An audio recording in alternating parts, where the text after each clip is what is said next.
Ai, não, Batom, o que nós fazemos? Estamos consertando a sacola de vômito para ela voltar ao normal. Prontinha, agora eu já terminei. Ó, pessoal, não tem times hoje, hein? Hoje você vai dormir na sala do time da Terra. Tem que esperar um pouquinho pra ela acordar. Oh my god. Eu sempre falo oh my god o dia inteiro. O desafio de hoje é avião em perigo. Um vence e os outros serão eliminados. 3, 2, 1, vai! O que você tá fazendo, guitarra elétrica? Ah, é surpresa, bolo de aniversário Broken. Hoje temos um plano. Primeiro, eu vou dominar o mundo. Segundo, eu vou ser o rei do planeta. E então agora eles vão sair em mim. Batom, você tem que ir na sala do time da Terra comigo. Eu posso ir também com vocês. Ai não, Batom, o que nós fazemos? Atenção, pessoal, agora é hora dos anúncios. E aí, Redondo?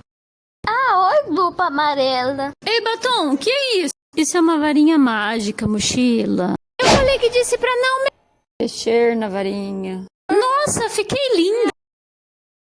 Ufa, pessoal, plano resolvido. Oi, pessoal, olha só como eu fiquei linda. O que você vai fazer, guitarra elétrica? Ah, é surpresa, bolo de aniversário Broken. Segunda vez. Lava, lavinha, lavona. Isso mesmo, bom garoto. O que vocês dois estão fazendo? Eu ouvi isso. Pizza, cadê você? Pizza, você está bem? Chapéu, o que a gente está fazendo? Nós estamos num lugar diferente, óculos. Eu tive um plano. Sushi, por que a gente está fazendo aí? O protetor solar sabe muitas perguntas. Parabéns, o Sushi venceu o Object Travel. 5 minutos da votação depois, tudo voltou ao normal. Mochila, você está eliminada. Peraí, eu tô eliminada? Pera, se você tá assistindo o vídeo, não se esqueça de apertar o botãozinho e se inscreva no canal. Adeus!